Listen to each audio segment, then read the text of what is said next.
Alright, it has been such a long time since I filmed a video about this. Put that off there. But I sold two of my relays. A DN, I can't remember what it is, but no, yeah, DNL4. I sold the DNL4 and one of my DN11s. I just have two DN11s and the FN16 still. XR and the EOR. That's supposed to be hooked up to a motion detector, but I don't have one solid yet, so you just use this wire and put it on here.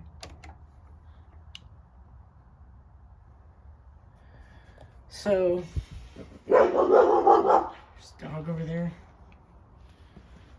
So, the place got terminal lock here. It's got 9 studs on it.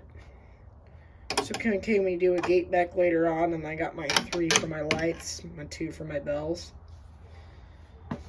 I got a switch for my bells here.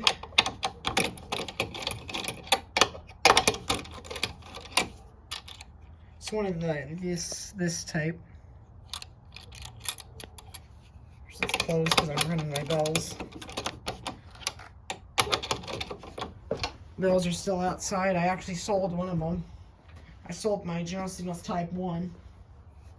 It's dead.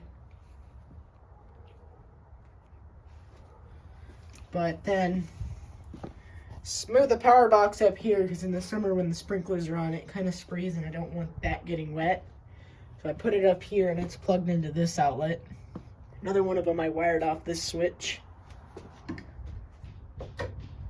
The switch does operate the light in here. Got a glider bench right in front of my setup here. But let me explain y'all how this works now. Cell comes down here. It is labeled with plus and minus. Although this would fail an FRA inspection because if each wire is supposed to be labeled. I'm working on getting labels for all the wires in here, but the setup is still so much subject to change. But anyways, this wire here comes over here to the XR relay. It's here with a jumper over here. This wire here goes to the flasher relay when this one drops out. Right now, you look in there, this relay is picked up. When this one is picked up, that other way, this one is dropped out. Have it wired that way on purpose. And then this one is not alternating until this one drops out. And then this wire here goes, see if it's this wire, goes all the way to right here, the bell switch. Come down here. I plan on eliminating this terminal block here very soon. This crappy wire I have is going to get replaced by wiring like this. See, it's kind of a big mess right now. I need to zip tie it all back up. Comes out here, then here's your terminal block that would go out to everything that's outside. Right now I just got a bunch of wires crammed in for my bells. I don't have wires ran up there yet because I need to buy more wire for the lights. Because I'm not in possession of all the lights I used to have right now. Then, these 3 wires, so this white one, this off-white one, and this black one go here. These 3. I have wired my bells up to a flasher relay. It's pretty funny when you do. I'm not going to get into that in this video. Maybe another day. But, there's 2 ways to activate my setup. You can either use a gold test nut, which you've seen how that works. You just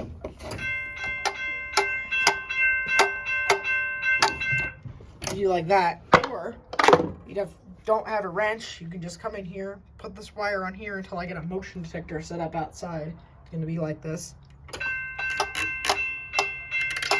It does the same action, but when you do this, this relay is not intersected at all. This one stays dropped out. It only will pick up if like a train enters the circuit on the track. This would be your motion detector relay this would essentially be the wire coming from, the wire coming from the grade crossing predictor, the motion sensor unit. So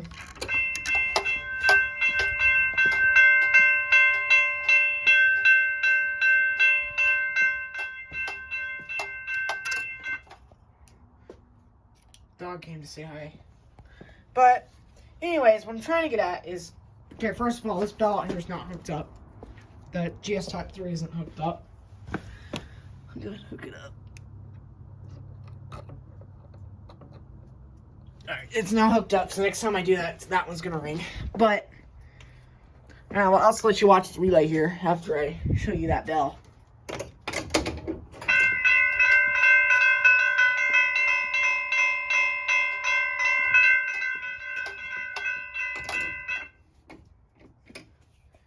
And then if it's like night out, I don't want any to annoy the neighbors, which I do annoy the neighbors. They haven't came and yelled at me yet. Just take this off, let that hang down. I did label all my relays except that one. I'm trying to get this relay up to 60 flashes a minute.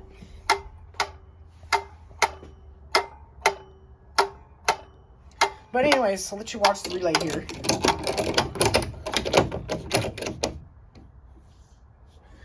So I'm going to be breaking the circuit to the XR relay. So I'll go ahead and do that right now.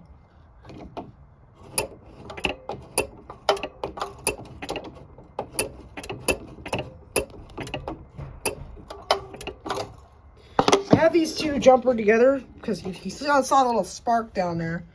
These little wires that go between the contacts are very small. I think his name's Railroad Signs and Signals here on YouTube. He had one of those wires break on his setup down at, I believe, Texas Transportation Museum. And I can't remember what it caused, but it caused something. So that's why I have these two jumpered together. Tighten that up.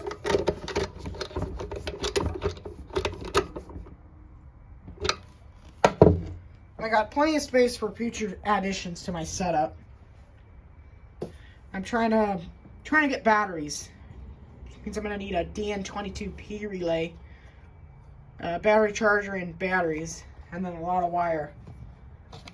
Batteries I'm probably just gonna put down there where that sprinkler thing is. But anyways, I decided to set this up in here instead of the cabinet I had before that you guys all, that got me big here on YouTube, is actually right over there underneath that thing. Dismantled, taken apart. How do I turn the flash on this thing? But Belgium. Okay. I found something that's pretty funny. You can do this just right.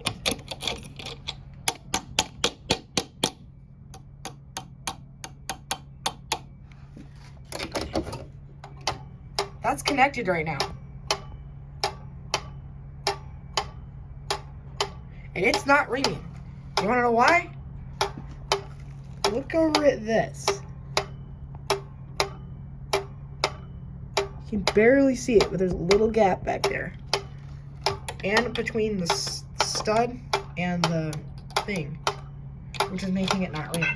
If I touch this, it'll start ringing.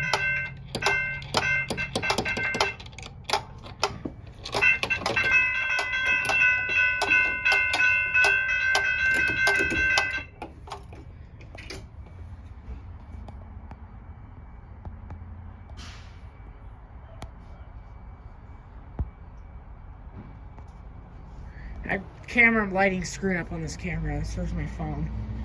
But I actually plan on taking that bell down, that General Signals Type 3, putting it inside here. Just until I can get something set up to put them on, maybe a pole or something.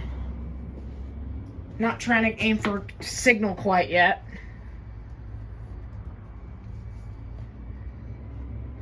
But yeah, here's an operation.